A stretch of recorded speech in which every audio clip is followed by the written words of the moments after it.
سامعین و ناظرین کرام، السلام علیکم ورحمۃ اللہ وبرکاتہ۔ سورہ آل عمران آیت نمبر 10 سے شروع کریں گے۔ اعوذ باللہ من الشیطان الرجیم، بسم اللہ الرحمن الرحیم۔ ان الذین کفروا لن تغنی عنہم اموالہم ولا اولادہم من اللہ شیئا اولئک ہم وقود النار کدأب آل فرعون والذین من قبلہم کذبوا بآیاتنا فأخذہم اللہ بذنوبہم واللہ شدید العقاب۔ قل للذین کفروا ستغلبون وتحشرون إلی جہنم وبئس المہاد۔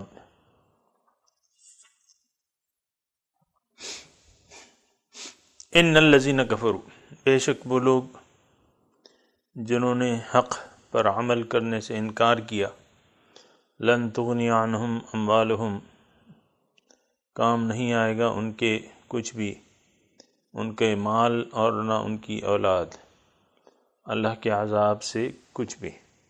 اولئک ہم وقود النار، اور یہ لوگ وہ لوگ ہیں جو آگ کا ایندھن ہوں گے۔ کدأب آل فرعون، ان لوگوں کا حال فرعون کے متبعین جیسا ہوگا، اور وہ لوگ جو ان سے پہلے گزر چکے ہیں، جنہوں نے میری احکامات کے مطابق زندگی گزارنے سے انکار کیا۔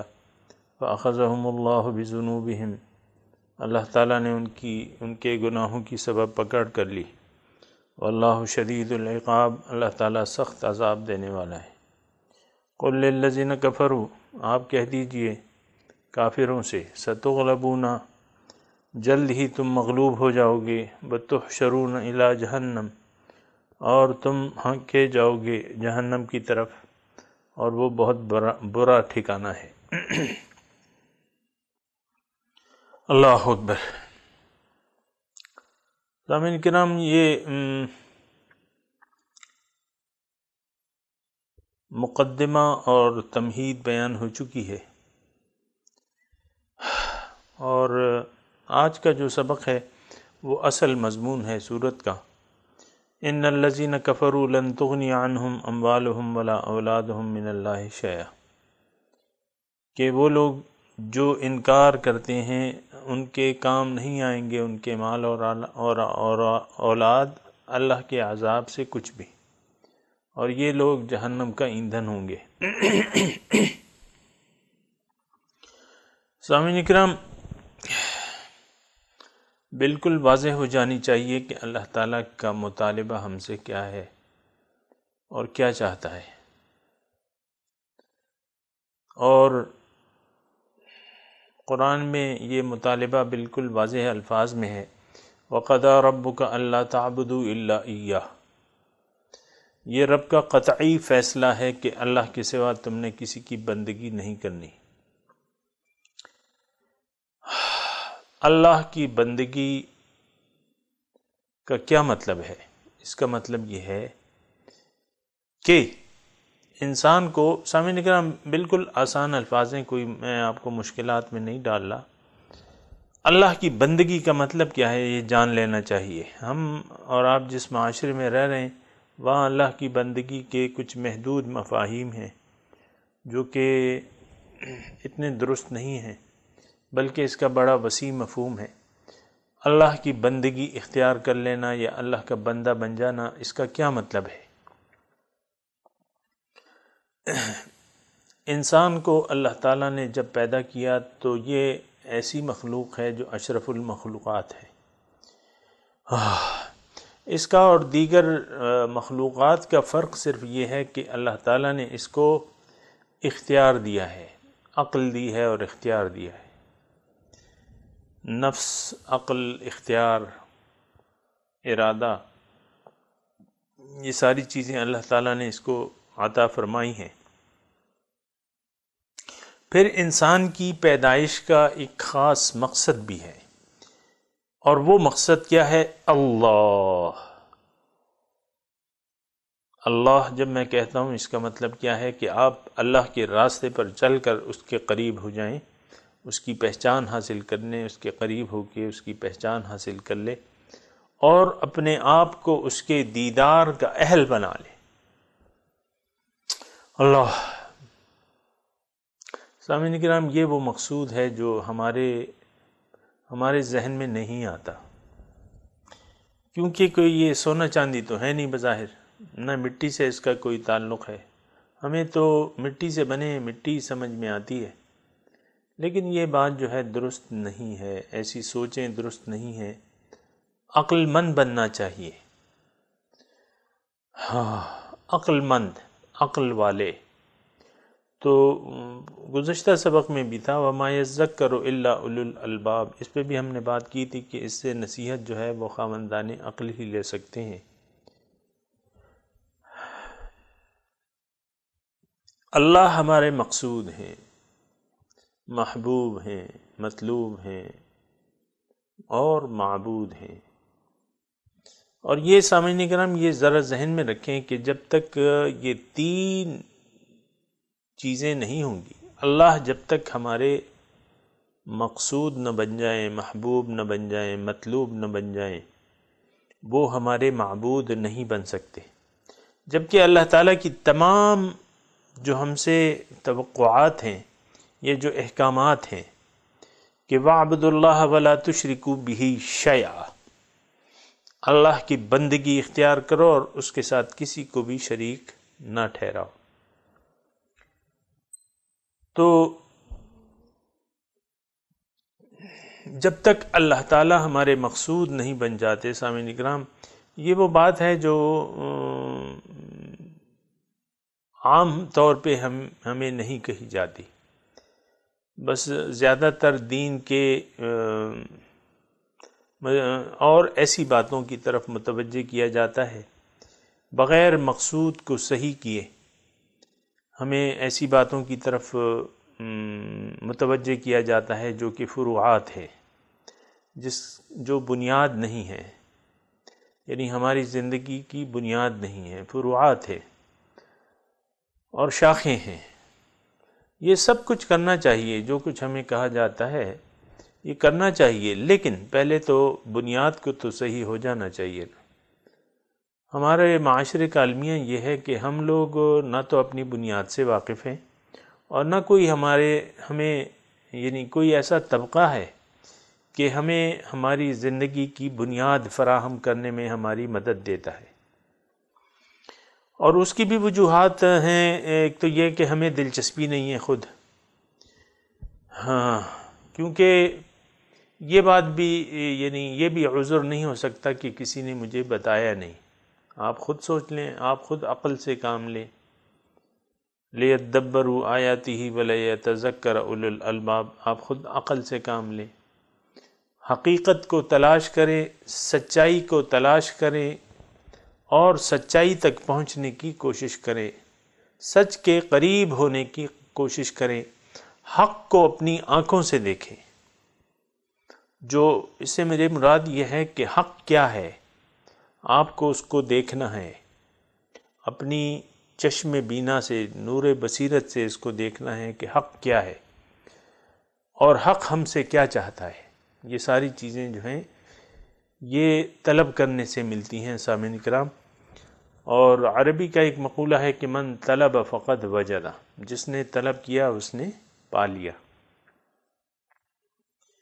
تو طلب کرنے سے مل جاتا ہے، ہماری تو طلب نہیں ہے، طلب جو ہے وہ دنیا کی ہے، ساری سوچیں جو ہیں وہ دنیا کی ہیں۔ وغرتہم الحیات الدنیا کے مصداق ہیں کہ دنیا کی زندگی نے ہمیں دھوکے میں ڈال دیا ہے۔ آج کا جو سبق ہے ان الذین کفروا لن تغنی عنہم اموالہم ولا اولادہم من اللہ شیئا، اللہ تعالیٰ فرماتے ہیں کہ جو لوگ کافر ہیں، کافر کا میں مطلب بیان کرتا ہوں، لیکن اس کے بعد کیا مضمون ہے، لن تغنی عنہم اموالہم ولا اولادہم من اللہ شیئا، کچھ بھی کام نہیں آ سکے گی ان کی مال اور اولاد، اللہ کے عذاب سے ان کو نہیں بچا سکے گی۔ بات یہ ہے کہ یہ دو چیزیں جو ہیں سامعین کرام، مال اور اولاد یہ بہت بڑا فتنہ ہے. انما اموالکم و اولادکم فتنہ، آزمائش ہے، فتنہ ہے، لیکن واللہ عندہ اجر عظیم. یہ مال اور اولاد جو ہیں یہ فتنہ ہے. مال کا واسطہ تو یعنی معاشرے کے بہت سے افراد ہیں جو مال کی بظاہر اہمیت سے واقف ہیں، اور مال کی چکا چوند نے ان کی آنکھیں خیرہ کر دی ہیں اور مال کے پیچھے لگے ہوئے ہیں. وَتُحِبُّونَ الْمَالَ حُبًّا جَمًّا، مال کے پیچھے لگے ہوئے ہیں، اور پھر تکاثر میں بھی لگے ہوئے ہیں.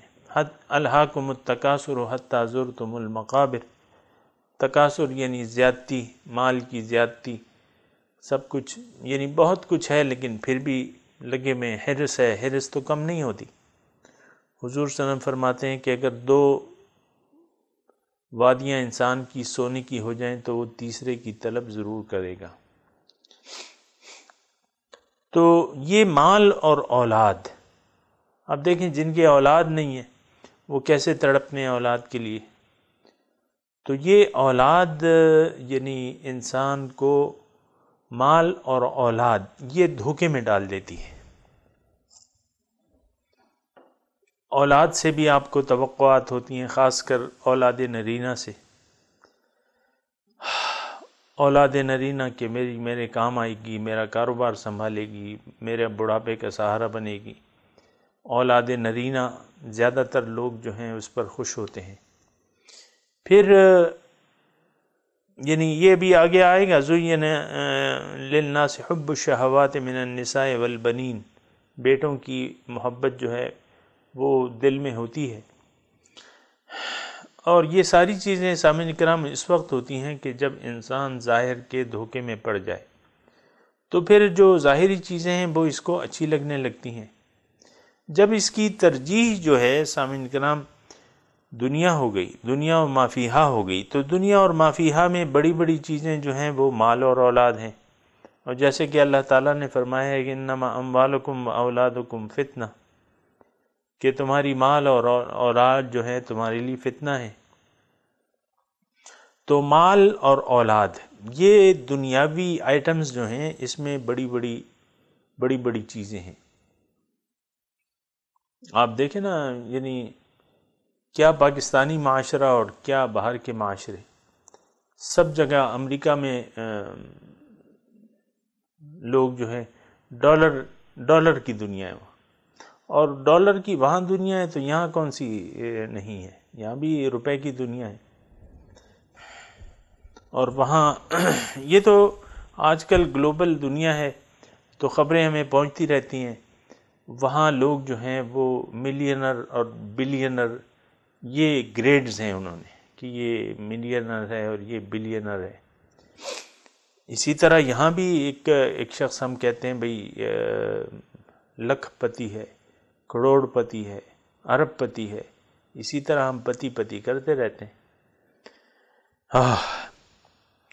تو بہرحال اللہ تعالیٰ نے سامعین کرام ہمیں ہدایت دی ہے کہ لا تلہکم اموالکم ولا اولادکم عن ذکر اللہ و اقام الصلاۃ، کہ دیکھو مومنو، تمہیں مال اور اولاد جو ہے اللہ کی یاد سے غافل نہ کر دے.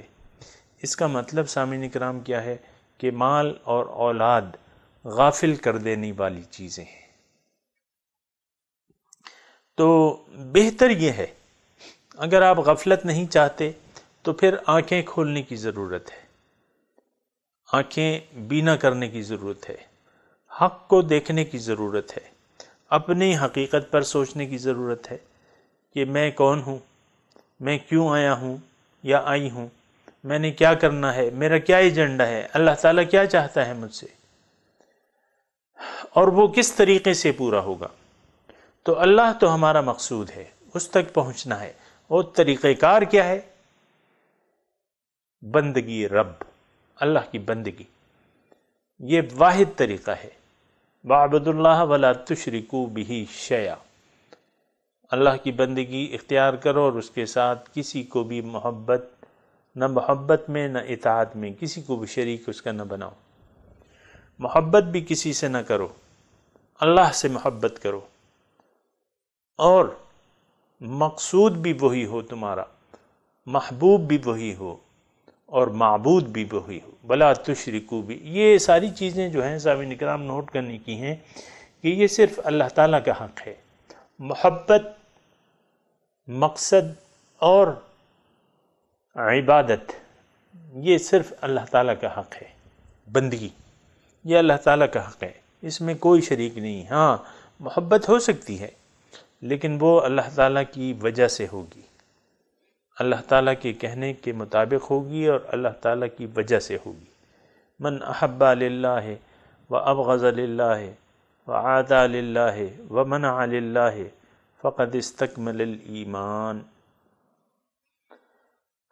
جس نے محبت کی اللہ کے واسطے، جس نے بغض رکھا اللہ کے واسطے، جس نے دیا اللہ کے واسطے، جس نے روکا اللہ کے واسطے، اس نے اپنا ایمان کو کامل کر لیا۔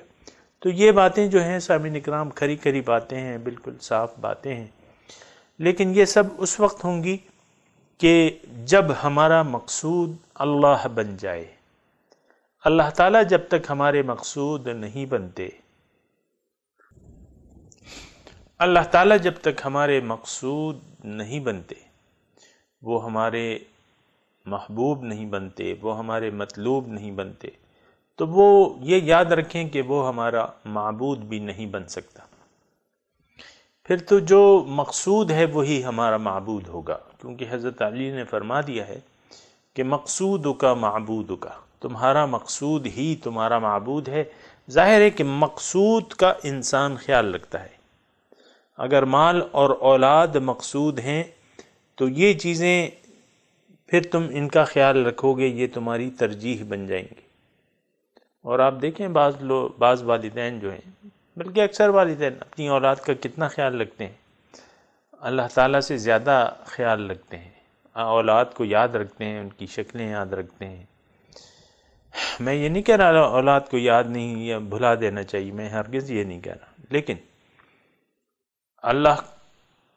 اللہ کو تو بھلا کے وہ ایسا کرتے ہیں، یہ میں کہہ رہا ہوں کہ ایسا نہیں کرنا چاہیے۔ یہ ساری چیزیں جو ہیں سامعین کرام، مال اور اولاد جو ہیں، یہ امانتیں ہیں اللہ تعالیٰ کی، اور یہ ایک خاص مقصود کے لیے استعمال کرنا ہے اسے۔ اسی مال اور اولاد کو، اس کی محبت کو آپ نے اللہ کی رضا میں، یعنی اللہ کی رضا میں، مال کو مثال کے طور پہ، مال کو آپ نے اللہ کی رضا سے حاصل کرنا ہے، اس کے بتائے ہوئے طریقے کے مطابق کمانا ہے، اور پھر اس کے بتائے ہوئے طریقوں کے مطابق خرچ کرنا ہے۔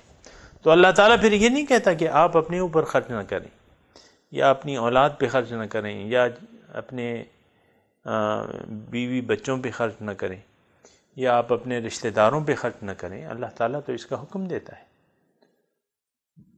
قُلْ مَا أَنفَقْتُمْ فَلِلْوَالِدَيْنِ وَالْأَقْرَبِينَ وَالْيَتَامَى الی آخرہ مضمون ہے۔ تو صرف یہ بات ہے کہ آپ نے سارا کچھ جو ہے اللہ کی وجہ سے کرنا ہے۔ مال اور اولاد یہ اللہ کی وجہ سے آپ کو پیاری ہونی چاہیے، لیکن اگر آپ نے اس کو اپنی ترجیح بنا لیا تو پھر یہ ہوتا ہے سامعین کرام کہ اللہ تعالیٰ کو لوگ بھلا دیتے ہیں، اور اللہ تعالیٰ جو ہے ترجیح نہیں رہتی، ترجیح نہیں رہتی، مال اور اولاد ہی ترجیح بن جاتی ہے۔ اور یہ آپ دیکھ لیں، مجھے اتنی وضاحتیں کرنے کی اس کی ضرورت نہیں ہے، نہ اس کو ثابت کرنے کی ضرورت ہے۔ جو لوگ مال اور اولاد کے رہ گئے ہو گئے ہیں، یعنی دنیا کے ہو کے رہ گئے ہیں، تو پھر یہ ہے کہ اللہ تعالیٰ ان سے بھول جاتا ہے، نتیجتاً وہ اپنے آپ کو بھلا دیتے ہیں، اپنی حقیقت کو بھلا دیتے ہیں۔ نسوا اللہ فانساہم انفسہم، اللہ کو انہوں نے بھلا دیا، نتیجتاً یہ اپنی حقیقت کو بھول گئے، فانساہم انفسہم، اور یہ لوگ نقصان اٹھانے والے ہیں۔ سامعین کرام، قبل اس کے کہ میں اس کا ترجمہ کروں، آپ نے سن لیا کہ ان الذین کفروا لن تغنی عنہم اموالہم ولا اولادہم من اللہ شیئا، جو لوگ کافر ہیں ان کی مال اور اولاد اللہ کے عذاب سے ان کو نہیں بچا سکے گی۔ دیکھیں، مال انسان کماتا ہے، اس کو جمع کرتا ہے کہ یہ میرے کام آئے گا، یا احل المشکلات کیا ہے؟ پیسہ ہمارے خیال میں، جو کہ غلط ہے۔ حل المشکلات کون ہے؟ پیسہ ہے۔ قاضی الحاجات کیا ہے؟ پیسہ ہے، جو کہ غلط ہے، لیکن ہمارا تو یہی خیال ہے پیسہ ہوگا تو ہماری حاجتیں ساری پوری ہوں گی، یہ کر لیں گے، وہ کر لیں گے، وہ گاڑی لے لیں گے، مکان بنا لیں گے، بنگلے بنا لیں گے۔ مشکل کشا، کوئی مصیبت آئے گی تو بس پیسہ آپ پانی کی طرح بہائیں، مشکلیں آسان ہو جائیں گی، ہمارے خیال میں ایسا ہے، لیکن ایسا نہیں ہے۔ پیسہ کوئی بھی چیز نہیں ہے۔ وہ ہمارے شیخ میں فرماتے تھے کہ پیسے کے لوگوں نے خدا بنایا ہوا ہے، لیکن یہ ردی خدا ہے۔ ردی خدا، ردی مطلب بیکار چیز ہے، بیکار چیز ہے۔ اس کا مطلب یہ ہے کہ اس کو مقصود نہیں بنانا چاہیے، خدا نہیں بنانا چاہیے۔ خدا تو اللہ ہے، رب اللہ ہے، معبود اللہ ہے۔ پیسے کے بت کی عبادت نہیں کرنی چاہیے۔ ہم لوگ عملاً آج پیسے کے بت کی عبادت میں مصروف ہیں۔ یہ بات میں کہہ رہا ہوں، لیکن اس کا یعنی میرے خیال میں کوئی لمبی چوڑی اس کے لیے دلیلوں کی ضرورت نہیں ہے، اور آپ پہ واضح ہے آج کل یعنی پیسے کی دنیا آج کل سب مایا ہے۔ تو انسان ظاہر کے دھوکے میں پڑ کر حق سے انکار کر دیتا ہے۔ آج کے مضمون کی طرف میں آتا ہوں۔ حق کو چھپاتا ہے۔ کفرو کا لفظ استعمال ہوا ہے، کفرا کہتے ہیں چھپانے کو۔ عربی میں زمیندار کو جو دانہ مٹی میں چھپاتا ہے اس کو کفار کہتے ہیں۔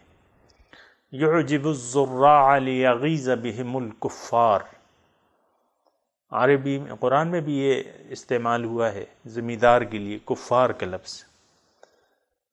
کفرو چھپانا، حق کو آپ نے چھپا لیا، حق آپ کی سمجھ میں آ گیا لیکن دنیا کو آپ نے ترجیح دے دی، مال و دولت کو آپ نے ترجیح دے دی۔ ان کا نزا مالم و بنین، یہ اس لیے حق سے انکار کر رہا ہے کہ یہ بیٹوں والا ہے اور مال والا ہے۔ کلا، اسے ہرگز ایسا نہیں کرنا چاہیے۔ تو سامعین کرام، قرآن ہدایت کی کتاب ہے، اس سے ہم نے ہدایت لینی ہے۔ ان الذین کفروا لن تغنی عنہم، جن لوگوں نے حق کو چھپا لیا، حق پر عمل نہیں کیا، حق کو مقصود نہیں بنایا، حق کو ترجیح نہ دی، باطل پر حق کو ترجیح نہ دی، اور باطل کو حق پر ترجیح دے دی۔ دونوں جملے ہیں نا، دوبارہ میں عرض کرتا ہوں، ہو سکتا ہے میری زبان پھسل گئی ہو۔ ایسے لوگ جو حق کے مقابلے میں باطل کو پسند کرتے ہیں۔ باطل کیا؟ مال اور اولاد، یعنی اللہ کے مقابلے میں آپ نے مال اور اولاد کو ترجیح دے دی۔ بہت سے ایسے لوگ ہیں جن کا ظاہری مقصود جو ہے وہ صرف اور صرف پیسہ ہے، پیسے کی پجاری ہیں وہ لوگ۔ یہ حقیقت جتنی جلدی سمجھ میں آ جائے تو بہتر ہے، کیونکہ بہت سے لوگ اس شک اور شبہ میں مبتلا ہیں کہ پیسہ ہمیں کچھ فائدہ دے سکتا ہے یا کچھ نقصان سے بچا سکتا ہے۔ یہ مشرکانہ تصور ہے سامعین کرام۔ النافع الضار، یہ اللہ کی صفات ہیں۔ نقصان دینے والا، فائدہ پہنچانے والا ایک ذات ہے، اللہ النافع الضار۔ قرآن میں اس کی وضاحت ہے، ان یمسسک اللہ بضر فلا کاشف لہ الا ہو۔ اللہ آپ کو اگر کوئی نقصان پہنچانا چاہے تو اس نقصان کو آپ سے کوئی ہٹا نہیں سکتا۔ وَإِن يُرِدْكَ بِخَيْرٍ فَلَا رَادَّ لِفَضْلِهِ، اگر وہ آپ کو خیر پہنچانا چاہے تو اس کو روکنے والا کوئی نہیں ہے۔ یصیب بہا من عبادہ علی من یشاء، اللہ تعالیٰ جسے چاہتا ہے وہ خیر پہنچا دیتا ہے۔ تو خیر اور شر اس کا مالک جو ہے، اس کا خالق اور مالک اللہ ہے۔ یہ ایک بات جتنی جلدی ہماری سمجھ میں آ جائے تو بہتر ہے، کیونکہ بعض باتیں ایسی ہوتی ہیں کہ جس پر ایمان لے آنا چاہیے۔ آپ کو پتہ ہے کہ اللہ کے سوا کسی میں کوئی ذاتی طاقت نہیں ہے، جو طاقتیں ہیں وہ اللہ تعالیٰ کی عطا کردہ ہیں۔ سونے چاندی اور پیسے میں اگر کچھ طاقت ہے تو وہ اللہ کی عطا کردہ ہے، لیکن جب اللہ کا فیصلہ آئے گا تو یہ طاقتیں پھر آپ کے کام نہیں آ سکیں گی۔ لن تغنی عنہم اموالہم ولا اولادہم من اللہ شیئا، یہ تو کوئی، یعنی قیامت کے دن اول تو پیسے ہوں گے نہیں، لیکن اللہ تعالیٰ فرماتا ہے کہ اگر کافروں کے پاس زمین بھر کے سونا ہوتا اور اس کی مثل اور بھی ہوتا، لفتدوا بہ من سوء الحساب، میرے خیال سے سورہ آل عمران کا مضمون ہے یا آگے کسی صورت کا ہے۔ یعنی قیامت کے دن اگر ایک مجرم چاہے کہ یہ اگر اس کی ملکیت ہو دنیا بھر برابر سونا، اس کے علاوہ اس کے دو چند، اور وہ اللہ کے عذاب سے فدیے میں دینا چاہے تو اللہ تعالیٰ اسے قبول نہیں کرے گا۔ تو یہ تصورات جو ہیں سامعین کرام، اگر جلدی ہم اپنے ذہن سے ہٹا دیں، باطل خداؤں کے، جھوٹے خداؤں کے بارے میں ان سے توقعات لگانا چھوڑ دیں تو بہتر ہے۔ اللہ ہی سے توقع لگا لیں، کیونکہ اللہ ہی تمام خیر و شر کا مالک جو ہے ایک ہی ذات ہے۔ ہم تو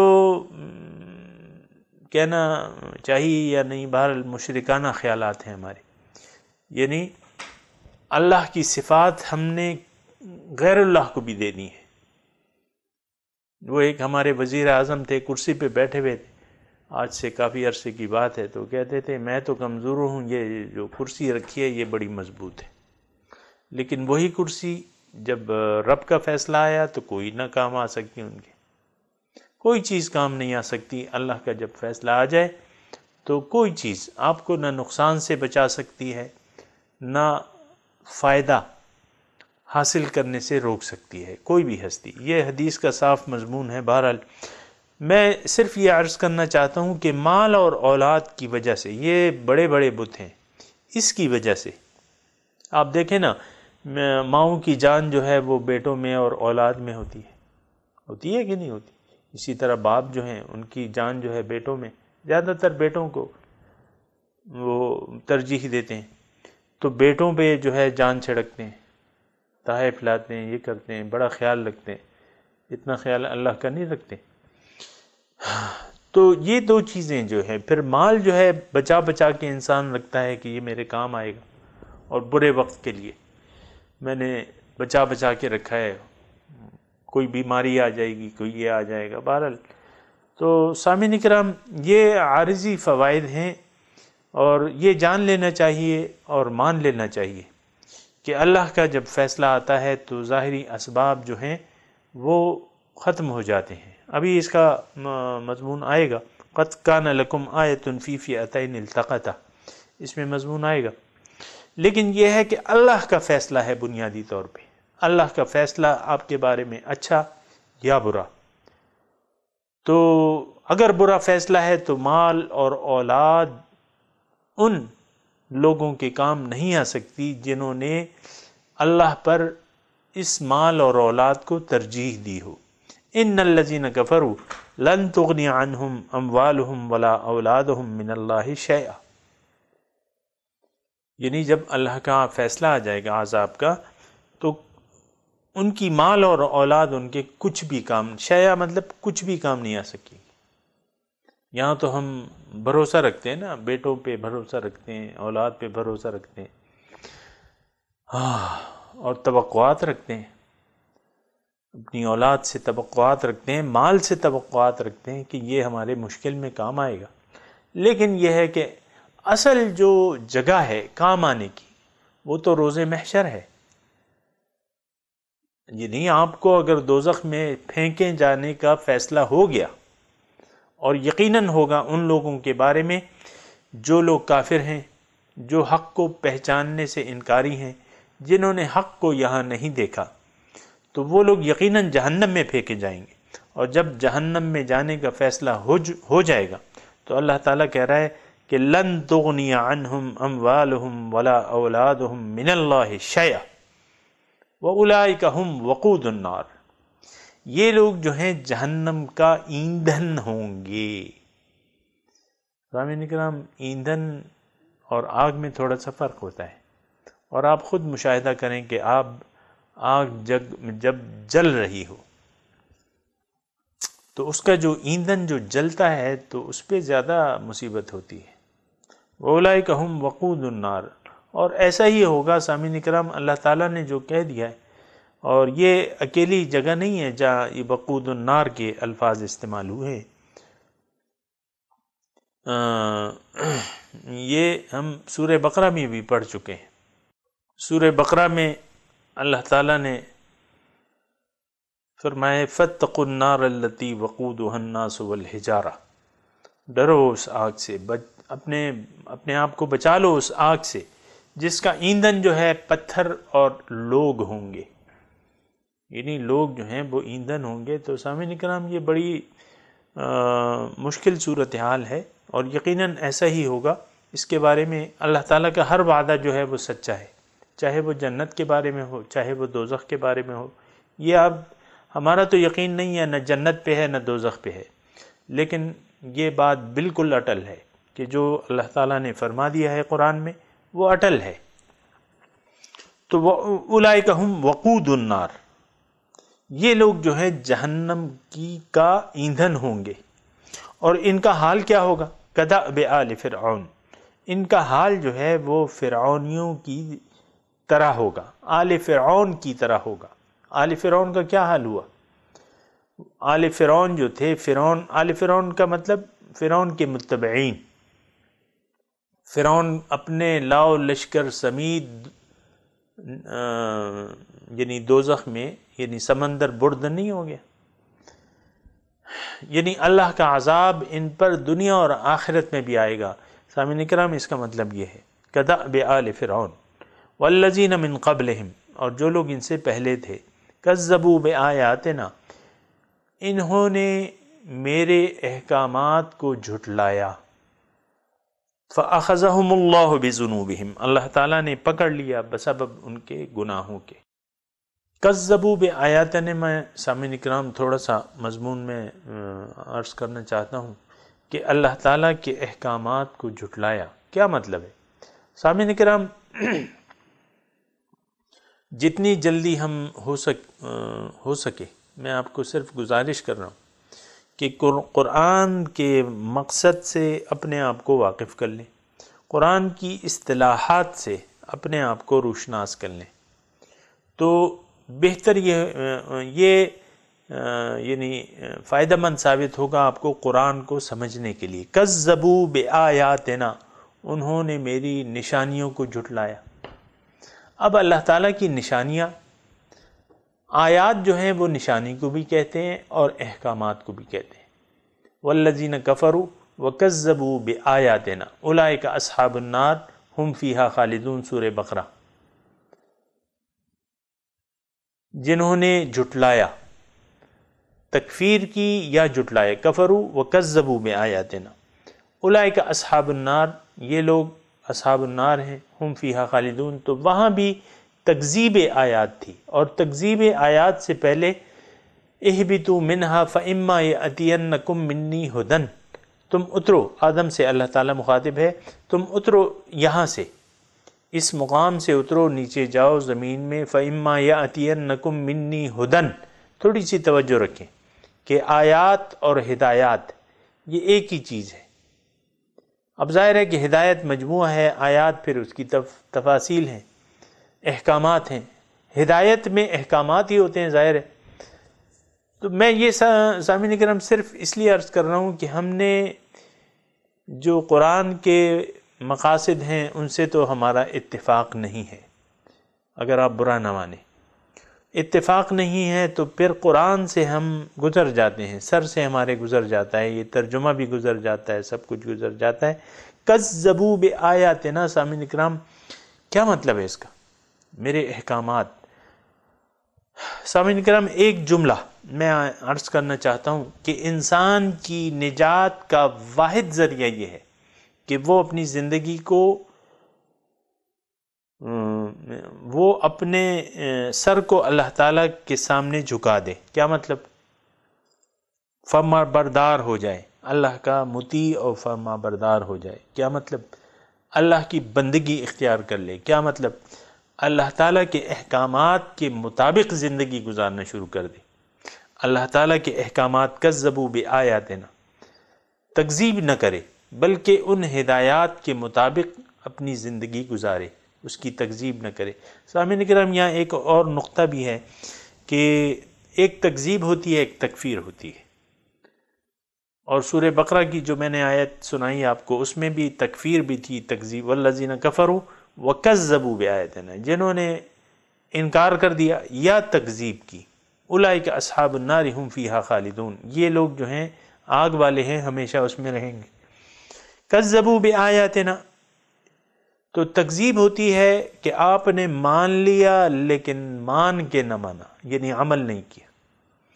آج مسلمان عملاً تکذیب کر رہے ہیں قرآن پاک کی۔ قرآن تو ہدایت ہے لیکن ہم اس پر عمل نہ کر کے اس کی تکذیب کے مرتکب ہو رہے ہیں۔ سامعین اکرام بالکل واضح میں الفاظ کہہ رہا ہوں، اس کے بارے میں آپ سوچیں کہ ایسا ہے کہ نہیں ہے۔ جھٹلانا، ایک بیمار ہے، اس کو علاج کی ضرورت ہے، مثال میں عرض کر رہا ہوں، وہ جاتا ہے ایک ڈاکٹر کے بارے میں سنتا ہے، یقین کر لیتا ہے، ہاں بڑا اچھا ڈاکٹر ہے، میں نے جانا ہے، گیا، فیس بھری، نسخہ لکھوایا، دوائیاں لی، اور دوائیاں لے کے جو ہے استعمال نہیں کی، نہ وہ پرہیز کیا جو ڈاکٹر نے بتایا، دوائیوں کے لیے خوبصورت پیکٹ بنا لیا، ریشمی غلاف میں اس کو بند کر دیا، صبح شام اس کو چومنے لگا، اور بعض وقت ہوا تو وہ پیکٹ پہ لکھے ہوئے دوائی کے نام بھی پڑھ، یعنی اس کی تلاوت بھی کرتا ہے کہ یہ پیناڈول ہے، یہ آگمنٹین ہے، یہ فلاں سیرپ ہے، یہ صبح دوپہر شام ہے، اور یہ بس صرف تلاوت کرتا ہے، کھاتا نہیں ہے، نہ وہ پرہیز کرتا ہے۔ تو یہ انسان وہ تکذیب کر رہا ہے اس ڈاکٹر کی، اور یہ استعمال کیوں نہیں کر رہا؟ اس کا یہ یقین ہے کہ اس کی مجھے ضرورت ہی نہیں ہے، میں ویسے ہی ٹھیک ہو جاؤں گا۔ بعض بیمار ہوتے ہیں نا کہ علاج نہیں کرتے، بس کہتے ہیں میں ویسے ہی ہو جاؤں گا ٹھیک، حالانکہ علاج جو ہے وہ سنت ہے۔ تو یہ ہے تکذیب، مان کے نہ مانا۔ تو کذبوا بآیاتنا، یعنی انہوں نے مان کے نہ مانا، تو فأخذہم اللہ بذنوبہم۔ چلیں تکذیب میں آپ تکفیر بھی شامل کر لیں، تکفیر بھی کی، تکذیب بھی کی، یعنی جیسے کہ آل فرعون تھا، وہ تکفیر کرتا تھا، لیکن بعض لوگ جو تھے وہ تکذیب کرتے تھے، اور جیسے کہ ہم آج کل کر رہے ہیں، قرآن کی تکذیب ہے، پیغمبر کی تکذیب ہے، نعوذ باللہ من ذالک۔ تو اس کا انجام کیا ہوگا، حال کیا ہوگا؟ فَأَخَذَهُمُ اللَّهُ بِذُنُوبِهِمْ، فرعون اور ان کے متبعین کا جیسا حال ہوگا جن لوگوں نے حق سے انکار کیا یا مان کے نہ مانا، عمل نہیں کیا، کذبوا بآیاتنا، اللہ تعالیٰ کے احکامات کے مطابق زندگی نہیں گزاری۔ فَأَخَذَهُمُ اللَّهُ بِذُنُوبِهِمْ، اللہ تعالیٰ کہہ رہا ہے کہ میں نے ان کی پکڑ کر لی بسبب ان کے گناہوں کے۔ واللہ شدید العقاب، اللہ تعالیٰ اگر غفور الرحیم بھی ہے تو وہ شدید العقاب بھی ہے، شدید عذاب دینے والا ہے۔ یہ سامعین اکرام ہم تو اس سے غافل ہیں، لیکن یہ ہے کہ حقیقت یہ ہے کہ اللہ تعالیٰ شدید العقاب ہے، سخت بدلہ لینے والا ہے، سخت عذاب دینے والا ہے۔ تو اس کے بعد جو ہے سامعین کرام، قل للذین کفروا، آپ کہہ دیجئے کافروں سے، ستغلبون، جلد ہی تم مغلوب ہو جاؤ گے، وتحشرون الی جہنم وبئس المہاد، اور تم ہانکے جاؤ گے جہنم کی طرف، اور بہت برا ٹھکانہ ہے۔ سامعین کرام، ایک تو شان نزول کے حساب سے یہ آیات جب ہم پڑھتے ہیں تو شان نزول کے مطابق بھی اس پر گفتگو کریں گے۔ جس دور میں آپ کو میں نے عرض کیا تھا کہ یہ سورج جو ہے جنگ بدر کے فوری بعد اور 9 ہجری میں اس کا نزول ہے۔ اب قل للذین کفروا، آپ دیکھیں کہ کن حالات میں، جنگ بدر کے حالات میں ہے، اور اللہ تعالیٰ یعنی بظاہر ایسے حالات نہیں ہیں، بہت ہی ایسے حالات ہیں کہ بظاہر غیر یقینی ہیں، کیونکہ آپ دیکھیں کہ مدینے کی کل آبادی تھی کتنی، جنگ بدر میں 313 لوگ شریک ہوئے تھے، مقابل میں 1000 مکے کے لوگ آئے تھے، اور وہ بھی مسلح تھے، اور مسلمانوں کی حالت جو تھی یعنی بظاہری اعتبار سے پتلی تھی۔ ان کے پاس نہ سرمایہ تھا اور نہ اتنی افرادی قوت تھی، اور پھر ساز و سامان تو ظاہر ہے سرمایہ سے آتا ہے۔ وہ جنگ بدر میں آپ دیکھیں کہ کیا کیفیت تھی، تقریباً نہتے تھے، لیکن اس حالات میں اللہ تعالیٰ یہ بتا رہا ہے کافروں کو کہ کہہ دیجئے آپ کافروں کو کہ تم دھوکے میں نہ رہو، جیسے کہ یہ لوگ دھوکے میں تھے جب مکے سے یہ لوگ چلے تو انہوں نے باقاعدہ شراب کباب اور اپنے ساتھ ڈانسرز جو خواتین ہیں باقاعدہ جشن منانے کا پروگرام لے کے چلے تھے کہ ہم جائیں گے مدینے، نعوذ باللہ من ذالک، مسلمانوں کو ختم کر لیں گے اور پھر وہاں جشن منائیں گے۔ تو آ تو گئے وہ، لیکن پھر حشر کیا ہوا ان کا، یعنی وہ پوری پلاننگ سے آئے تھے سامعین اکرام، جشن منانے کے لیے آئے تھے، کیونکہ ظاہر ہے کہ ان کی ایک تو تعداد زیادہ تھی، مال و اسباب اور ہتھیار، گھوڑے، یہ سب ان کے پاس وافر مقدار میں تھے بمقابلہ مسلمانوں کے، اور مسلمانوں کی حالت بظاہر یعنی کوئی خاص نہیں تھی، اس کو آپ کو پتہ ہے، لیکن ان حالات میں اللہ تعالیٰ ان کو بتا رہا ہے، قل للذین، کہہ دو ان کافروں کو، ستغلبون، جلد ہی تم مغلوب ہو جاؤ گے، وتحشرون الی جہنم، اور جمع کیے جاؤ گے دنیا میں، مغلوب ہو جاؤ گے، مسلمان تم پر غالب آ جائیں گے، آخرت میں تم ہانکے جاؤ گے جہنم کی طرف جو بہت برا ٹھکانہ ہے۔ سامعین کرام، تھوڑا سا اگر ہم اور آپ سوچیں تو اس سے پتہ چل جائے گا کہ اللہ کے جو وعدے ہیں وہ سچے ہیں۔ ہمیں تو اعتبار نہیں ہے، کیونکہ ہم ظاہر کو بہت اہمیت دیتے ہیں۔ یہ جان لینا چاہیے کہ اللہ تعالیٰ کے ہاں دیر ہے لیکن اندھیر نہیں ہے، اور اللہ تعالیٰ کا ہر کام کے لیے ایک وقت معین ہے۔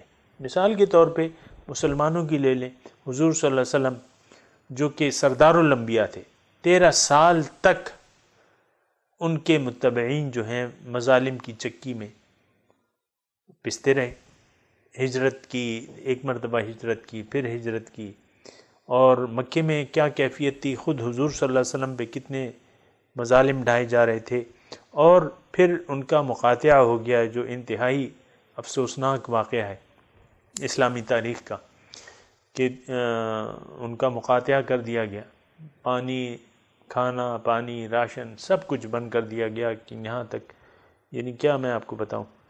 تو 13 سال تک یہ کیفیت رہی۔ اس میں اب یہ ہے کہ ان لوگوں کو عبرت لینی چاہیے جو بالکل ہتھیلی پہ سرسوں جمانے کے قائل ہیں، ادھر ایمان لائے نہیں ادھر سے فتوحات شروع ہوئی نہیں، ایسا نہیں ہوتا۔ اللہ تعالیٰ کی اپنی ایک پلاننگ ہے، وہ پھر کسی وقت انشاءاللہ بیان ہوگی، ہو بھی چکی ہے، پھر بھی آئے گی۔ اللہ تعالیٰ اپنے بندوں کو آزماتا ہے، اچھی حالت میں بھی بری حالت میں بھی۔ بہت بے شمار حکمتیں ہوتی ہیں ان تکالیف اور مصیبتوں میں، جس کا تذکرہ آ بھی چکا ہے، پھر بھی آ جائے گا انشاءاللہ۔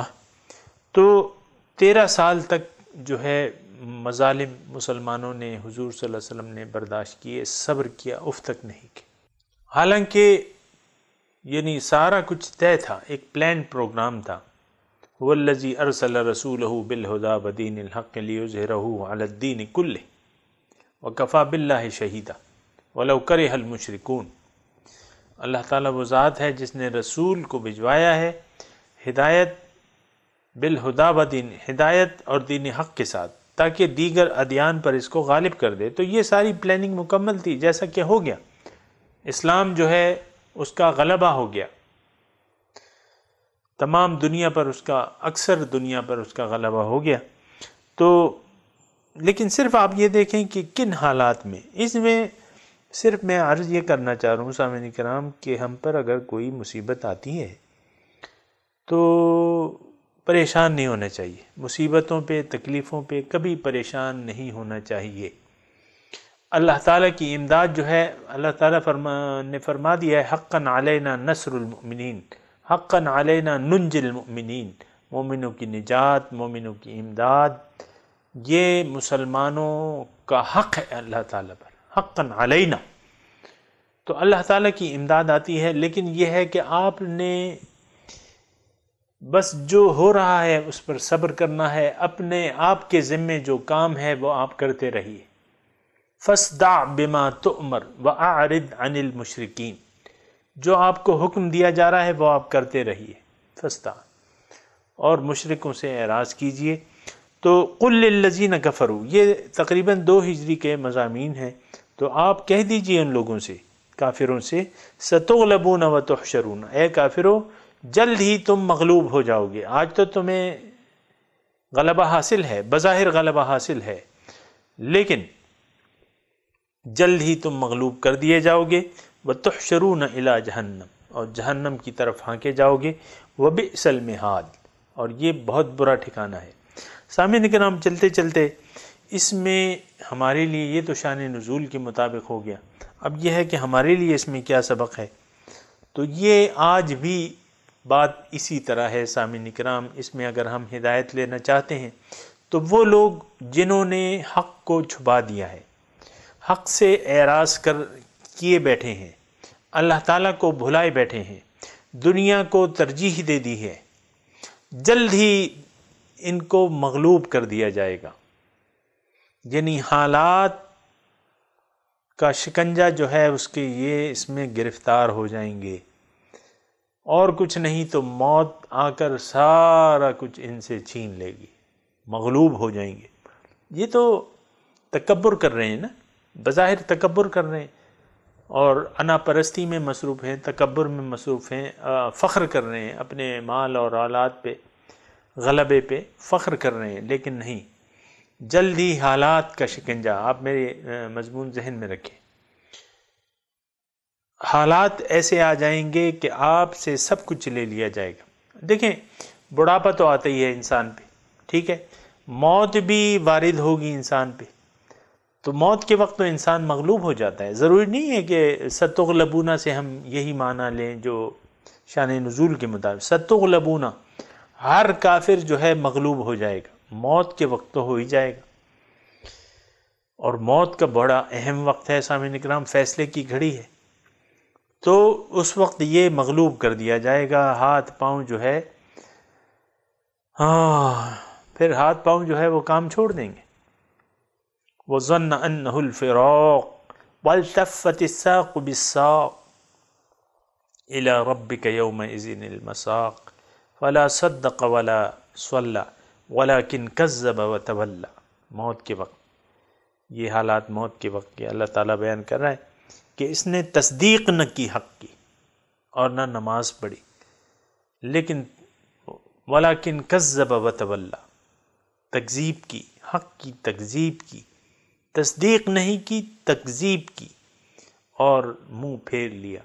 سامعین کرام، آج بھی ہم نے، اگر آپ حقیقت دیکھیں تو میں اور آپ جس معاشرے میں رہ رہے ہیں، ان لوگوں نے حق سے منہ پھیرا ہوا ہے اور حق سے بھاگ رہے ہیں، حق پر عمل کرنے سے بدک رہے ہیں، جیسا کہ یہ جنگلی گدھے ہیں جو کہ شیر سے بدکے ہوئے ہیں۔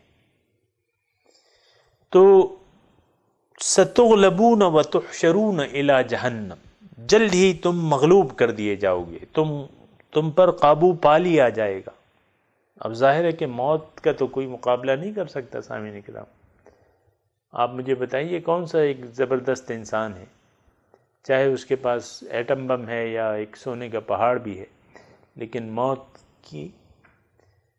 موت کی پرزور آندھی جب اس سے ٹکرائے گی، یہ عمارت ڈوب کے پھر خاک میں مل جائے گی۔ تو ستغلبون وتحشرون الی جہنم، اے کافرو، اے حق کو چھپانے والو، اے حق کی تکذیب کرنے والو، اے اللہ تعالیٰ کو بھولنے والو، تمہیں جہنم کی طرف ہانکا جائے گا۔ وبئس المہاد، اور بہت برا ٹھکانہ ہے۔ سامعین کرام، مضمون جاری ہے، انشاءاللہ باقی باتیں اگلے درس میں ہوں گی۔ وآخر دعوانا ان الحمد للہ رب العالمین۔ السلام علیکم ورحمۃ اللہ وبرکاتہ۔